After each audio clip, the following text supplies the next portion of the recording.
All right, good evening, everyone. This is the August 5th, 2026 Services Committee meeting for the City of Sunbury. Can I get a roll call, please? Mayor St. John. Here. Mr. Capel. Here. Mrs. Crawford.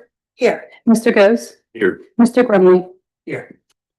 I'm going to make a motion to approve our minutes from the July 1st meeting. Can I get a second? Second. Second by Mr. Goes. Can I get a roll call? Mr. Capel. Yes. Mr. Goes. Yes. Mr. Grumley. Yes. Mrs. Crawford. Yes. Mayor St. John. Yes. Okay. All right, we're going to. 5 yeas, motion approved. Sorry. Sorry.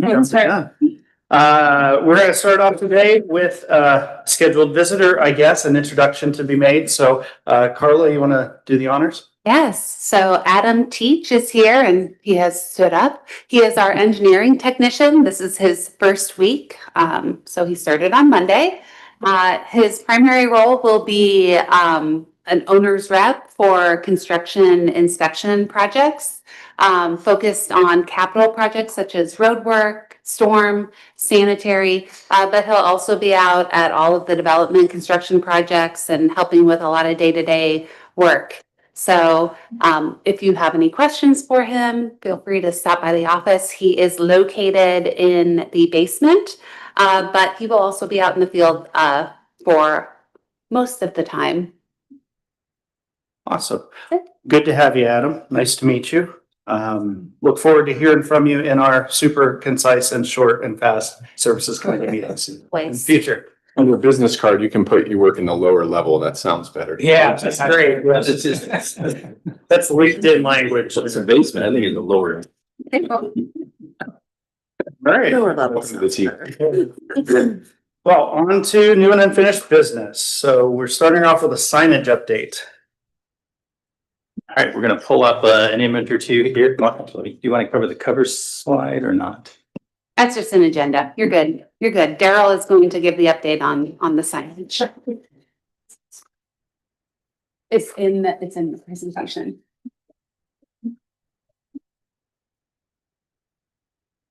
Yeah, so next slide. There we go. All right, so just wanted to begin to share with you some work that staff's been doing with an outside firm, Eclipse Creative, regarding new entry signs into the city. So we've been working for a while with them on it, trying to basically help to rebrand the city on the entries. This is an example of what I think we've landed on as our recommendation, but we certainly want some feedback on it. The image that you see in front of you is an image, again, that would be at the entry points to the city, not everywhere. I mean, this is a pretty significant sign. It would be a pretty significant cost. Not that we say we would do them all at any one time, but, we want to begin to kind of roll these out a little bit, if you will. So we did consider some other options for this, a smaller version of it. We've also considered one where maybe you take the cupola and you move it up a little bit, and maybe even kind of on the top of the sign itself. But yeah, at the end of the day, from a maintenance perspective, felt like this was going to be easier to maintain long term. It is three-dimensional in that the cupola would stand out a little bit, as with the letters. Part of that is basically allow water to wick down behind it during any rains. So we also are working on complementary signs for the parks, and eventually we would take whatever brand we land with and use it to brand the buildings, and ultimately some wayfinding signs as well throughout the city.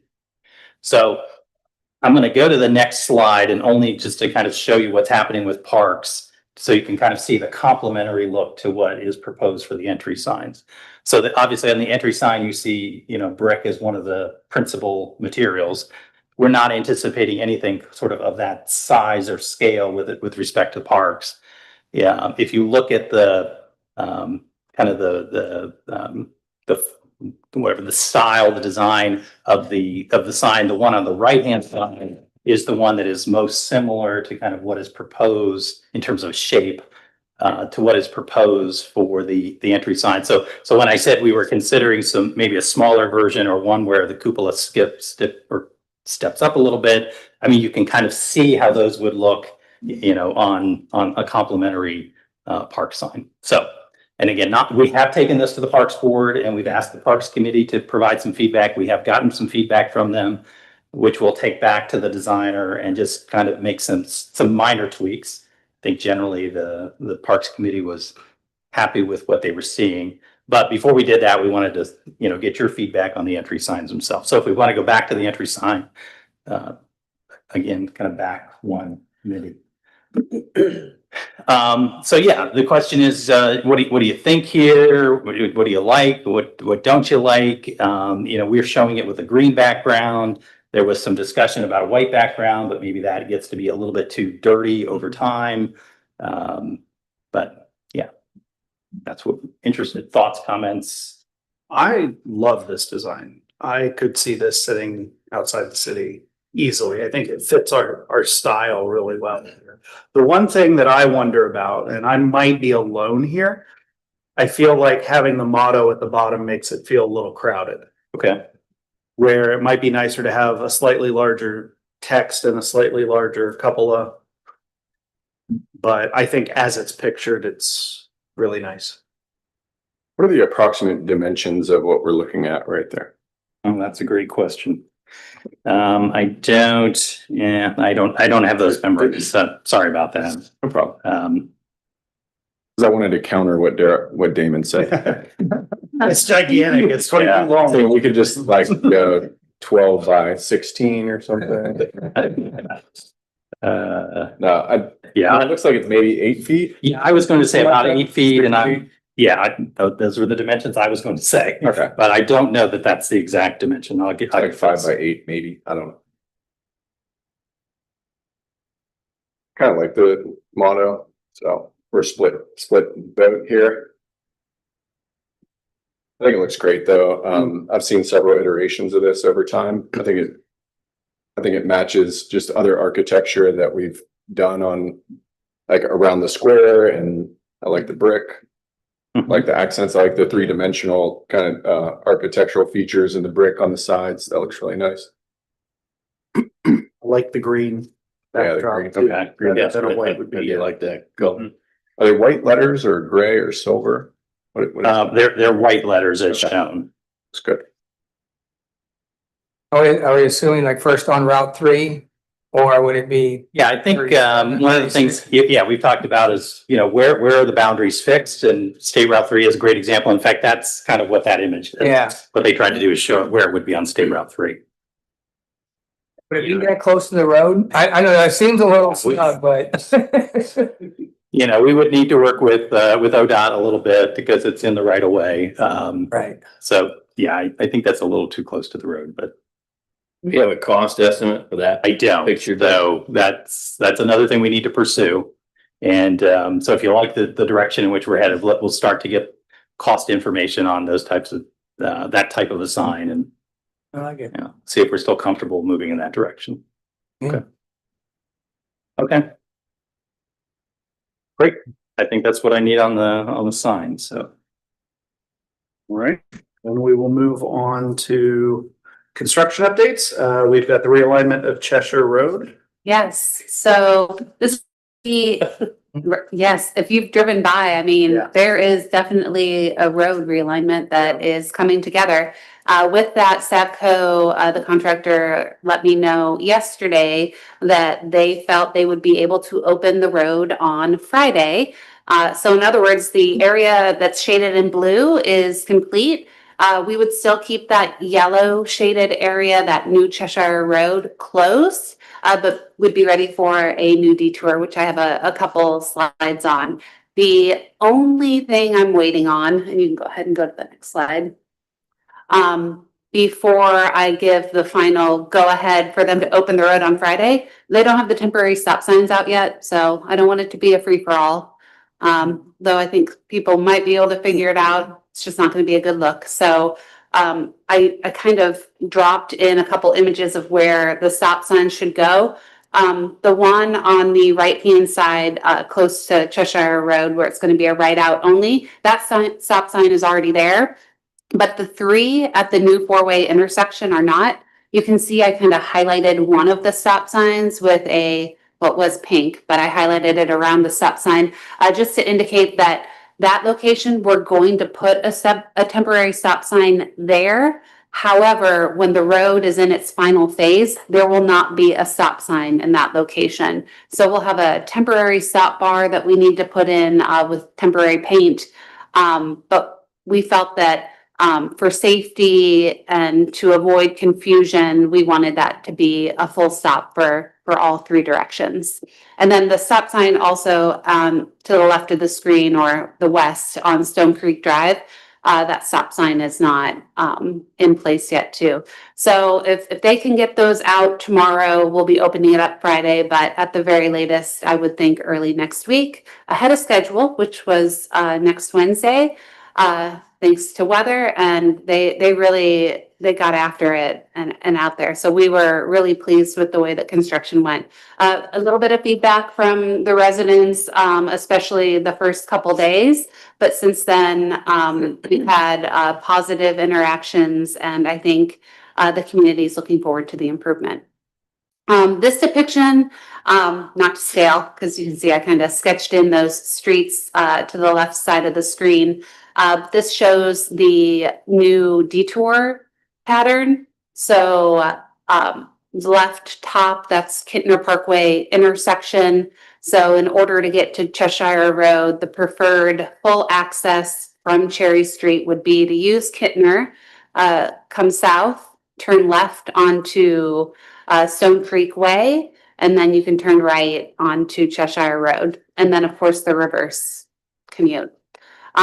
They are also able to open up, let's call it Old Cheshire Road, although we're not changing the name of the street. But the section on the right-hand side that will be a right out at Cherry Street.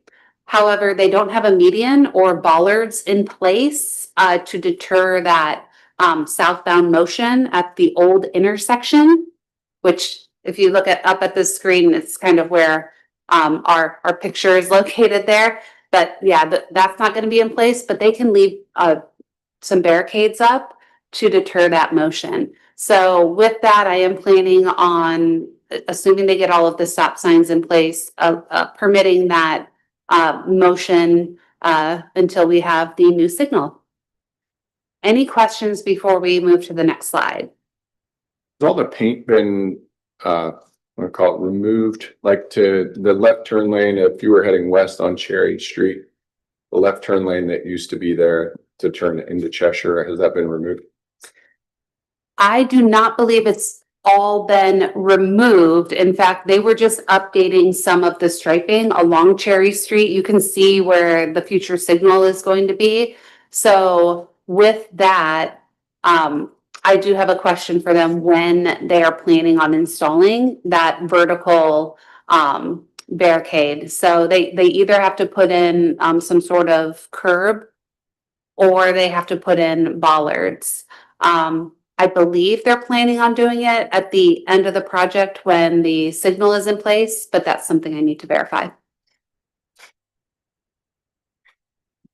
Make sure nobody's like gonna turn left down the lane as. Yep, so right where you have them on the street still, if there's a turn lane, I feel like there's some liability on our part. Yep, so the black dots that are within that yellow circle, Yes. we would keep the barricade, the orange cones in that location to deter the motion. So they won't be able to turn left onto Cherry and they won't be able to come southbound.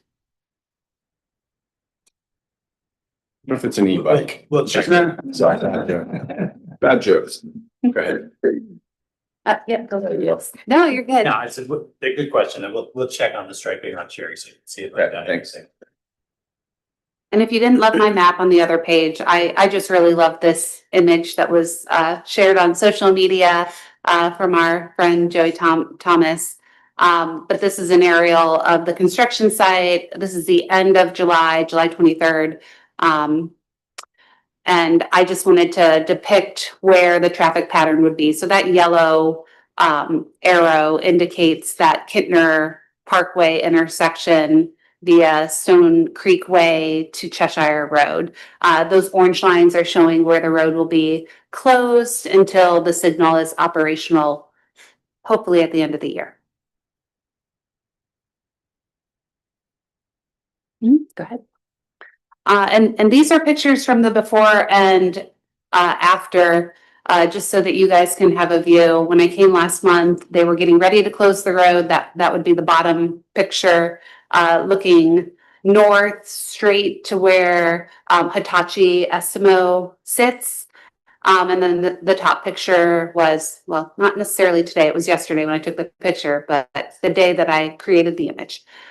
So they have the striping down. You can see that the median is in, and then before the road is opened up, you'll see barricades across this location. And that space during the construction of the signal, and as Bell Stores, the gas station, starts their construction, they'll be able to utilize that space and have the ability to work through their construction and hopefully impact traffic a little bit less as we detour along Stone Creek Way. Go ahead and go to the next. So this is looking west towards Kittner Parkway, so straight down Stone Creek Way. And again, it's just a before and after picture. I'm actually standing at that green star location on the map and looking in the direction of the yellow arrow. And yep, and that's it for the realignment. Any questions? All right, update on street improvement program. So one of the goals that we had for this project was to make sure that we could have the pavement markings on North Miller Drive completed before school. If you've been out on North Miller Drive over the last 24 hours, Griffin Striping has been out, and they are starting to put in some of the pre-measurement paint. They did not put any at the North Miller lane reconfiguration between McDonald's and Wendy's because they didn't want to cause confusion. But that will be one of the things that they need to do the same day that they remove the paint. Timeline, they're talking about doing this on Friday. So if they can't get to it then early next week, it is weather dependent for this operation. And we do have some rain in the forecast later this week. Can you remind me exactly what is being done here? Sure. Yeah. Sure. So that center picture with the intersection that she has her mouse on right now, that is the intersection to the north where we're going to have dedicated left turn lanes, and then we'll have through lanes on the exterior of North Miller Drive. So essentially the road is wide enough where 3 lanes can be configured. It's 34 feet wide, so approximately 11-foot lanes for each. This is going to be utilized to help slow traffic, as you won't be able to have that wide 16 or so foot lane in order to traverse. At the top of that image, you can see the chicane. So that would be paint that will be utilized in order to keep the center line in the same location, but drivers will be encouraged to move closer, which is a slowing action for traffic calming. Those chicanes are located intermittently along North Miller Drive. And then the 4-way intersection with those left turn lanes are at the 2 4-way intersections, which would be Prairie Run and somebody help me out with the other one. Favorable. Faber Road? Okay. So just those 2 locations. There are a couple of streets that are three-way, so just a road that tees in. We're not planning on making any sort of improvement at those locations at this time, but that could be something we do in the future. One of the requests that I had when I was out in the field was for some additional crosswalks at those locations where there are some bus stops. One of the reasons we're not doing that during this phase is that would include some additional pavement and ADA requirements, such as putting in ramps on the receiving side that doesn't have a road. So in the future, it's something that we can consider if we think there's a need. But this is step one in the traffic calming world. So if we evaluate it and we need to do more, we can look at doing additional striping. And then we can also in the future potentially look at doing some sort of vertical. Instead of doing striping, putting some sort of curb bump out or median down the center. So we'll have some options as we look through but hopefully this does the trick and we have improvement. And then the other piece of the striping improvement here is going to be between McDonald's and Wendy's. Currently, there are 3 lanes, 1 northbound and then 2 southbound. This will allow for 4-lane configuration, 3 southbound, so that dedicated right turn lane is the addition. Timeline again, end of this week, hopefully early next.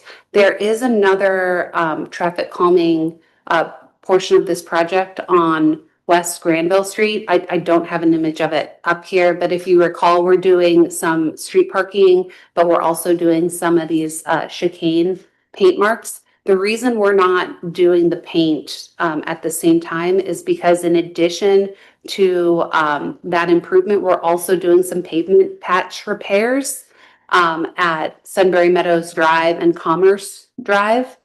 There's a rather large reverse speed bump that when you hit it, I've gotten a lot of feedback from the community, including a former council member, Martin, has encouraged us to look at that remediation. But because the paint will need to be adjusted on top of that, they'll come back after they come in to do those pavement repairs. Go ahead and go to the next. And then we have timelines for 2 other portions of the street improvement program. So stepping back, I just talked about traffic calming. We have the full street reconstruction of South Vernon Street. We have the mountable curb at East Cherry Street and South Morning. And then we also will have some streets that will receive mill and fill.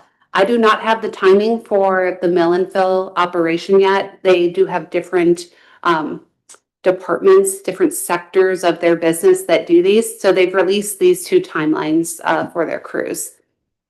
Let's start with South Vernon Street. They're anticipating construction south of East Granville Street starting September 14th, weather dependent. And they anticipate that reconstruction to be complete in early November. With a full street reconstruction, they're actually going to remove a more significant amount of pavement from the surface. Our mill and fill operation is 2 inches. This reconstruction is going to be 6 to 8 inches with a street level reduction of 2 to 4 inches. That's to repair some of the base, but also to help with some of the drainage concerns along South Vernon. The reason this operation takes as long as it does, they do 1 side of the road at a time to help maintain traffic. With that, they will maintain the driveways except when the new concrete aprons need to cure. You can see that bottom bullet point is frequently asked questions. Our new engineering technician helped me update with the timeline our anticipated east side and west side impacts when it gets a little bit closer to construction. And we have a better feel that they'll be out there in about 2 to 3 weeks. We will deliver the frequently asked questions so that the residents are aware of the impacts that are coming. Part of that will be either parking on a different road about a block away, Or in the case of some reconstructions, if you're friendly with a neighbor across the street, you can share a driveway. And then, you know, when it's your side of the road, they come over and maybe share your driveway as well. So we can try to encourage that, but luckily there is some parking in the area along South Vernon. Any questions for South Vernon? And then, and then Cherry Street at South Morning, the intersection, this is the mountable curb. You can see that honeycombed shaded area. That is the existing curb that will be removed. And then that, the hatching behind that will be that new mountable curb with the adjusted sidewalk as well. They anticipate starting this construction September 29th. The biggest impact is going to be when they have to remove that existing curb from the road, but they are planning on maintaining the traffic during this construction project. All right. This is just an example of the schedule that they gave us. We typically don't hand these out to residents, but if for some reason you are interested in a more detailed schedule, we do have it. I also just wanted to show you how they break it down week by week, east side, west side, and all the work that goes into it. Sometimes when after years of having many streets receive mill and fill and that street gets paved so quickly, when you say it's going to take a couple months for reconstruction, there's just a lot that goes into it. Next. Any questions other than this cute, adorable new puppy that I have? So cute. Thank you. This is Lasso. That for Ted? Yes, he was part of the Ted Lasso litter New to season. stop the suffering. And we picked Ted Lasso and we decided to keep the name. So we are calling him Lasso. You. Newest member. The kids are loving him. He is just like a baby at night, though. We're working on the sleep, but he's been a great dog. I'll keep you updated, but maybe not in my reports.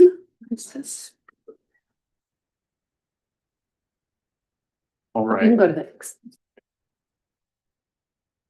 All right, so under other updates, the East Granville Street brick and base repairs. Again, our public works team, I think last week I was bragging about the work that they did on Golf Course Road, and here we are again. These stars were out repairing the brick road in 2 different locations. The operation took approximately half a day for 2 different days, and they were able to flag and keep the road open. Essentially, they dug down about 5 feet just to make sure they were getting the base completely fixed in that location. And then they put in stone and cement and compacted it down and repaired the brick. It was great. We had a front row seat to it in our office.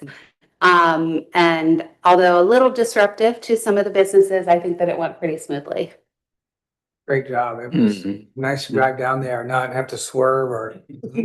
Yeah, the one divot on the westbound lane was Pretty good. real. Yeah. Yeah, it was pretty deep. So That would cause the crack to our sign, is that what caused the crack to what? to our historical marker.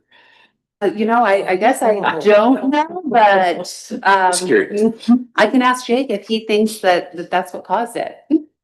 Like an earthquake? It's actually a joke, but yeah, I was gonna say that the historical marker's been cracked for about a year, so I think yeah. Something else caused it. And then on the last slide, I did also briefly mention that bottom left-hand note, although not part of the East Granville Street repair, I also wanted to give them a shout out. Public Works moved about 40 truckloads of fill material from our wastewater treatment plant to J.R. Smith Park, which was receiving a good amount of fill last week. We had some external trucking operations as well, but I was glad that our team was able to get in and help to keep the dirt moving. I mean, the J.R. Smith Park project, they were, as soon as they were getting the fill, they were spreading it out, compacting and getting everything to grade so they can continue to go vertical on that project. But 40 truckloads, we have a lot of dirt there because at the wastewater treatment plant, there now getting ready to shore up the sides of that 70-foot diameter clarifier. That's about 20 feet deep. So a lot of extra dirt, and the plan is to just mound it between the wastewater treatment plant and the middle school. But we don't need to have it mounted there. So we were able to, again, move 40 truckloads, about 6 to 7 cubic yards per truckload for what we can haul. And then the contractor 2K General at J.R. Smith also had about 40 truckloads that they moved, and their trucks can hold about 12 cubic yards. Huh. So yeah, they definitely were on the move with dirt. If you noticed a lot of vehicles going down State Route 37 and then up from the wastewater treatment plant last week. J.R. Smith, I gave most of the update on the other page, another great aerial image of the site as they prepare. You can see the sediment basins in that right-hand depiction.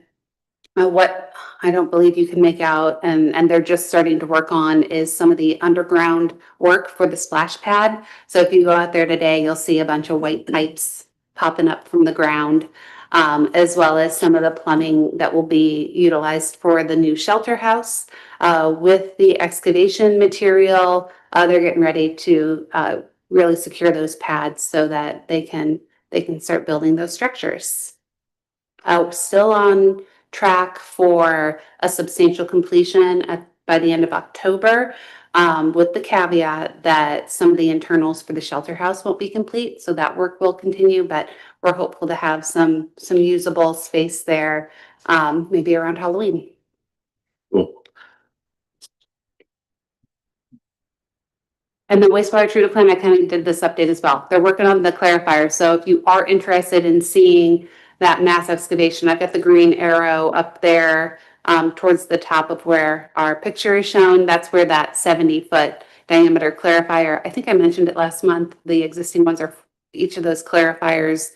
There are 2 circles to the right of the green arrow. Those are each 45-foot diameter. So that's their primary focus right now, although they are working on the administrative building as well as they renovate and get the guys a little bit more of an upgraded space.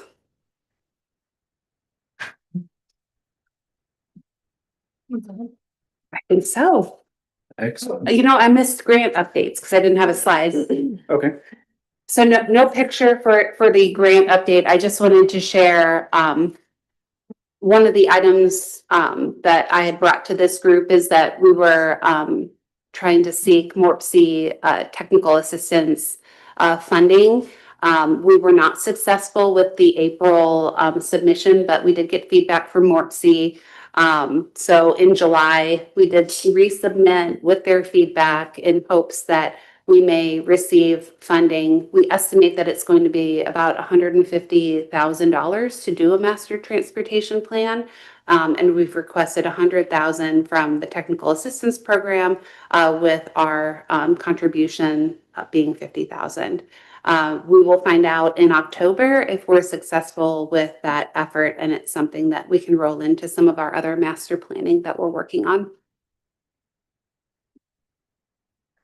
Yeah, and maybe one other, Carla, I tried to talk a little bit about the $1 million additional grant we got for State Route 37, but you can probably explain it better than I can. Sure. So the $1 million grant that we were awarded was through ODOT for their safety funding. So essentially our consultant identified about $3.5 million worth of safety improvements, but that includes some of those retaining walls needed to allow for that 10-foot shared use path to connect to the Ohio to Erie Trail. So ODOT granted us $1 million, which is fantastic. At this time, when we made the application, they're typically awarding funds in 2030. They understand the importance of our project and we're able to accelerate the $1 million to 2028 to line up with our construction timeline. So fantastic news. Great. Yeah. So if I'm doing the math right, So we got $4.2 million, I think, from the federal earmark toward that project. 1.2, I think, from the state and the capital budget. 1.25. Capital budget the prior year, and then this is an additional million, so And- $6.5 million for that project. Yeah, and we're also planning on going after urban paving. It'll be about 250,000. So we'll see if that's some additional grant funding. We'll keep scraping away at that overall cost. Mhm. All right. Does that do it for the updates then? That's it for the updates. Us finishing early. How about that? Anything from the group? All right, make a motion to adjourn. Second. Second by Mayor St. John, roll call. That's fast. I know, right? I'm sorry, I didn't hear who made the first. I made the motion. Oh, okay. Mayor. Sorry. Yep. Capel? Yes. Mayor St. John? Oops. Mrs. Crawford? Yes. Mr. Goes? Yes. Mr. Brumney? Yes. Meeting adjourned. Thank you.